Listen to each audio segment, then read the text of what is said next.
E aí pessoal, professor Felipe aqui para mais uma aula de história e hoje vamos tratar da correção do capítulo 4 do nono ano. Vamos falar do período entre guerras e da crise de 1929, tá certo? E para isso eu vou fazer aquela gambiarra que vocês já conhecem, porque ainda não foi liberado o acesso para a gente ao sistema online das apostilas e tal. Deixa eu colocar aqui. A imagem não está tão boa, não está tão clara, não está tão nítida, mas dá para vocês entenderem, né? Na página 40, então, tem uma pergunta. Como pode ser explicado o desenvolvimento dos Estados Unidos em meio a duas grandes guerras, tá certo? E a resposta para isso, ela não é tão simples, mas ela é relativamente fácil de ser dita. Por quê?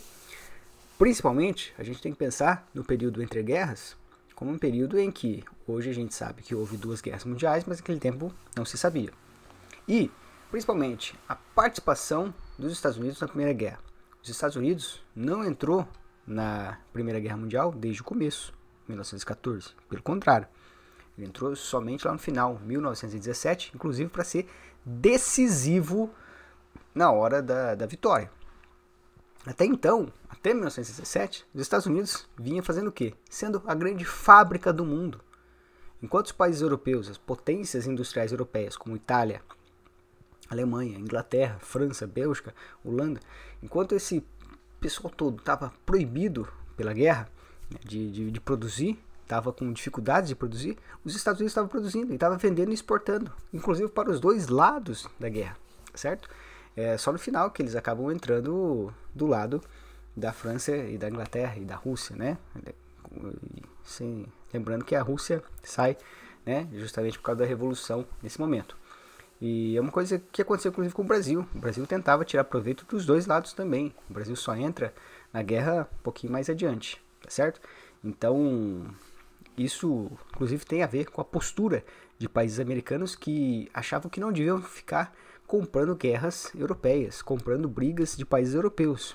Até porque os europeus brigavam e guerreavam muito, tá certo? Esse último período, desde a Segunda Guerra Mundial, onde a gente quase não teve guerras na Europa, é um período muito diferente do restante da história europeia, tá bom? Então, essa é a primeira coisa que a gente tem que ter em vista nesse momento. E isso aqui, eu fiz questão de comentar essa questão, essa pergunta, justamente para dar esse pano de fundo para a gente ver aqui as outras questões, beleza? Vamos agora para a página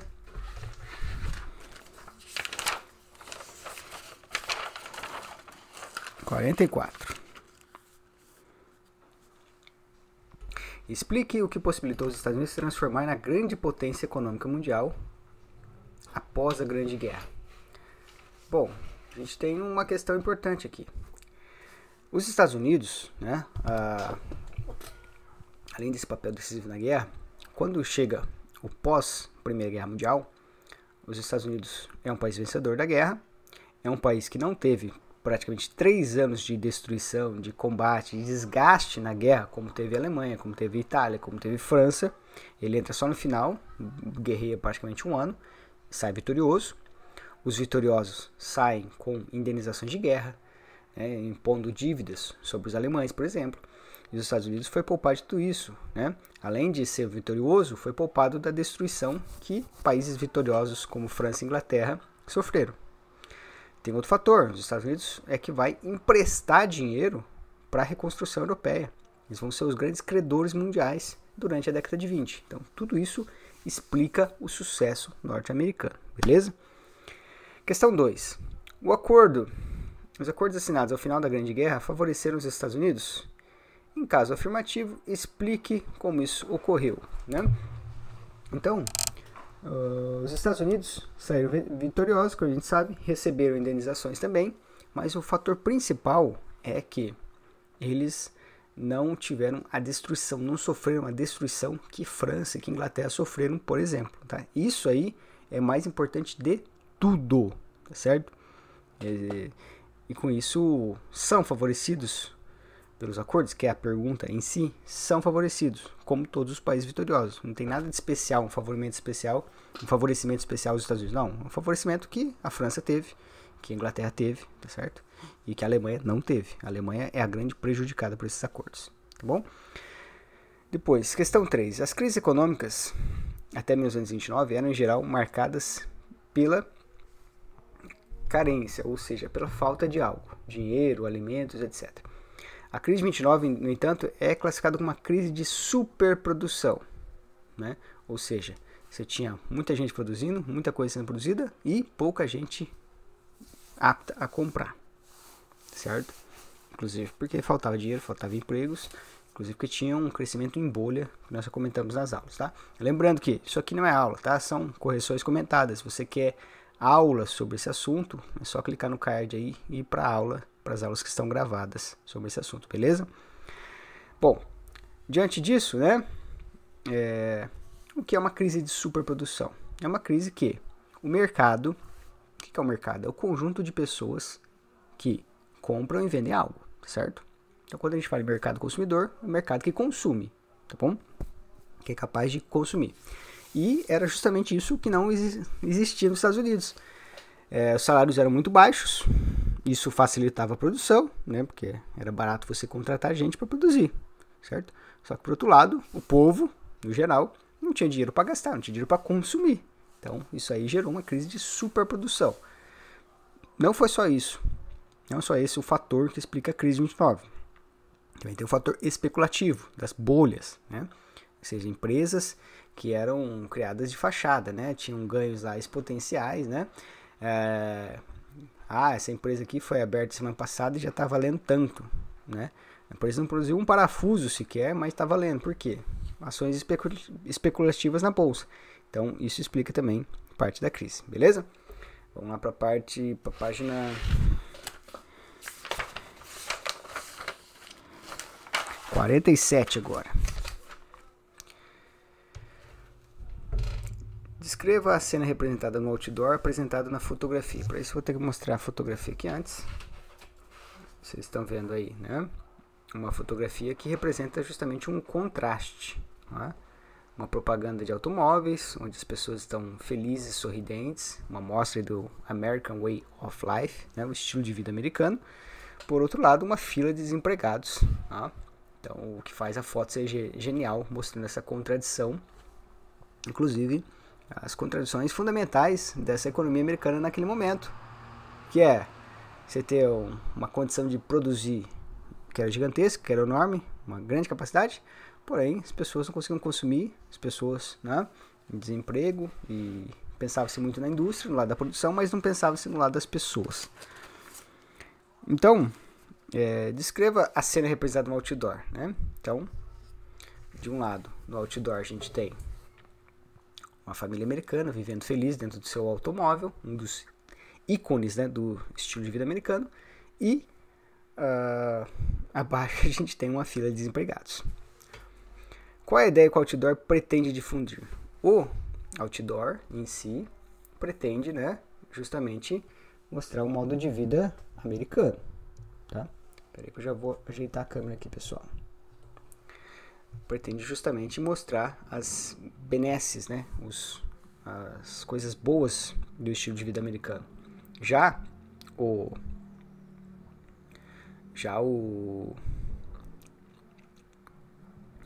a fila desempregado mostra justamente o contrário, tá?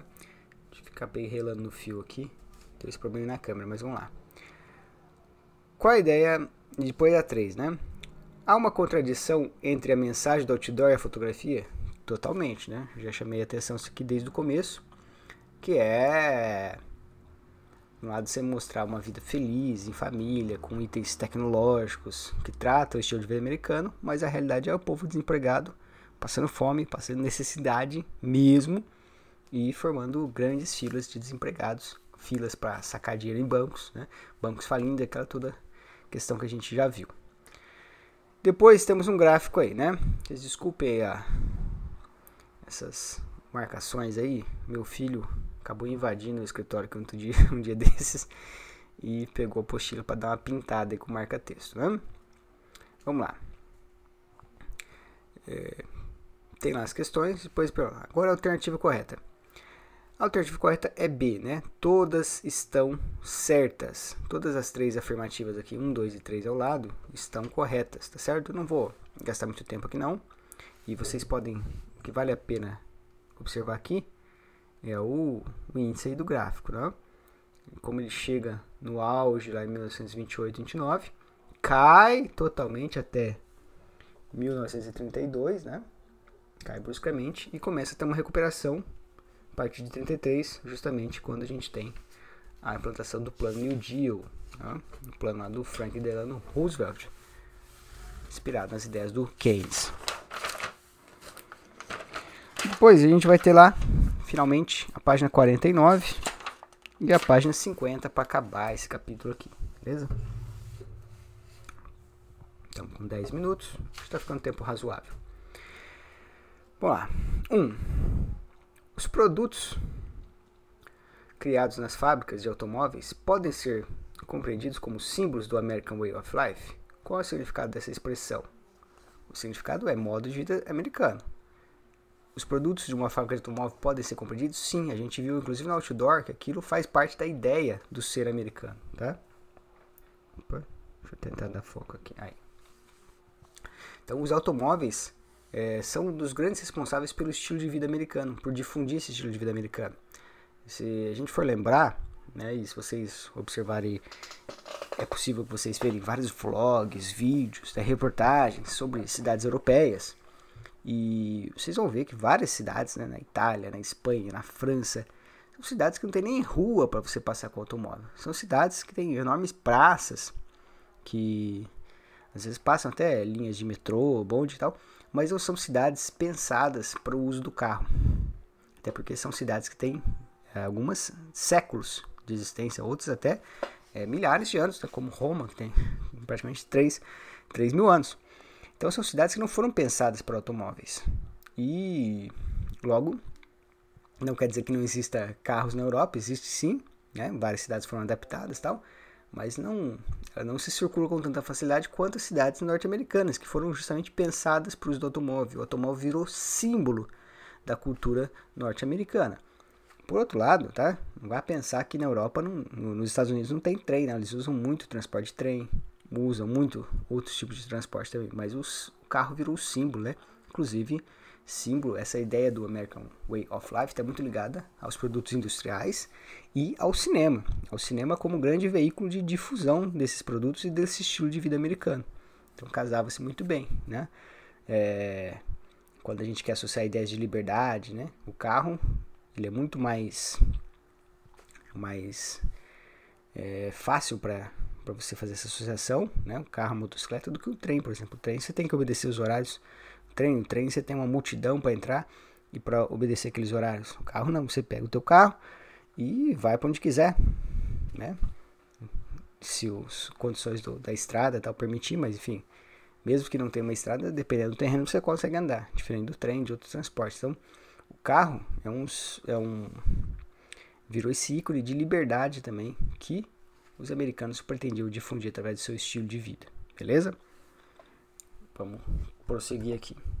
Tem uma embaçada aí, gente, que tá complicado, hein? Depois, vamos lá.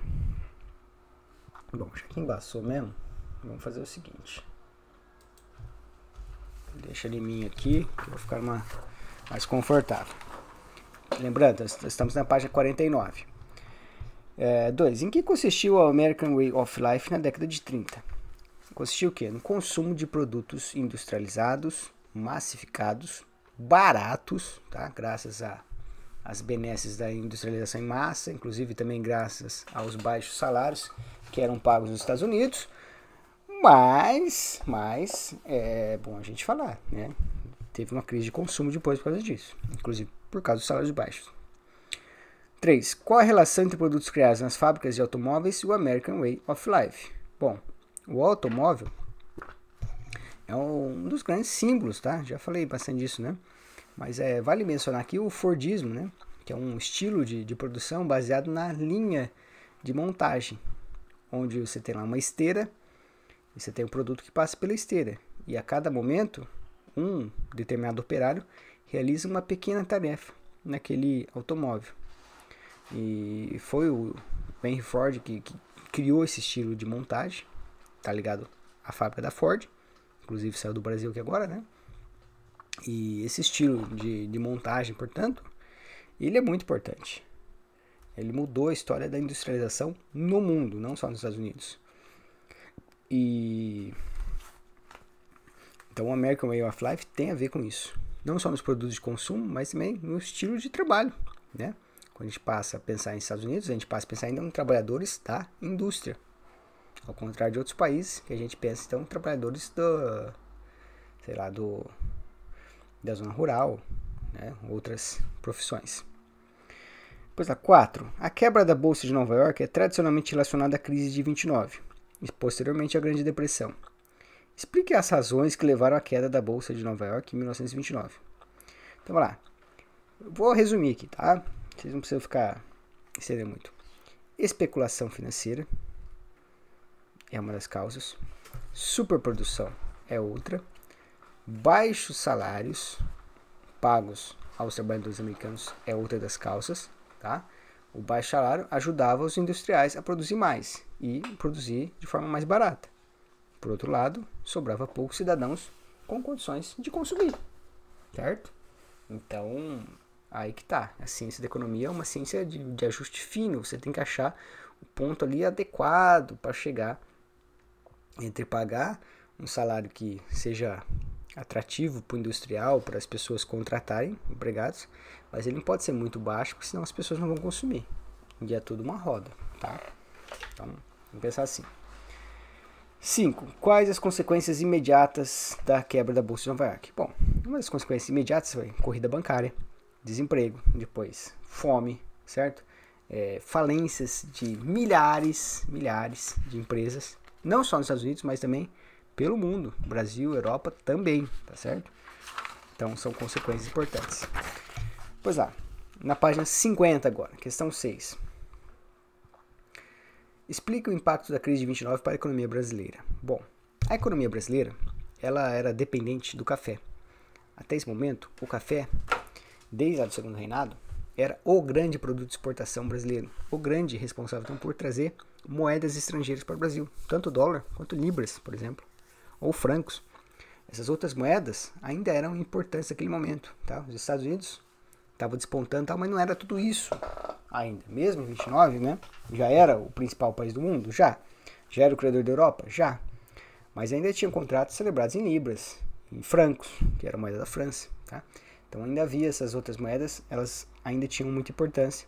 E o dólar não tinha o protagonismo total, absoluto, que ele veio a ter aí, a partir dos anos 40 até os anos 2000 praticamente, né? Até hoje ele é super importante, mas hoje já tem o euro também que dá uma quebrada nisso. Mas o fato é que a economia brasileira dependia então do café.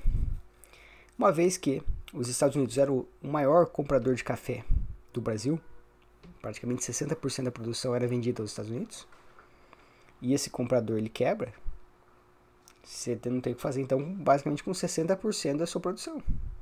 E aí o que acontece? Você quebra junto, que é todo um sistema. Inclusive, a economia brasileira era ancorada no café, de modo que várias indústrias eram de propriedade de cafeicultores, tinham seu capital original vindo lá da cafeicultura.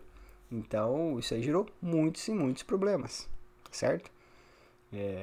Do efeito cascata por toda a economia brasileira. Depois, vamos lá para a questão 7, que é a alternativa B de bola, tá bom? E na 8, alternativa D de dado, beleza? Acho que já falei bastante, expliquei bastante. Como eu disse, é só um vídeo de correção. Quem precisa rever as aulas, tem acho que 3 ou 4 aulas aí só sobre esse capítulo, beleza? Que tá tudo bem explicadinho, passo a passo, ponto a ponto, beleza? Estamos batendo aqui já em 19 minutos, tempo ótimo para esse vídeo de correções. E é isso, pessoal. Até a próxima.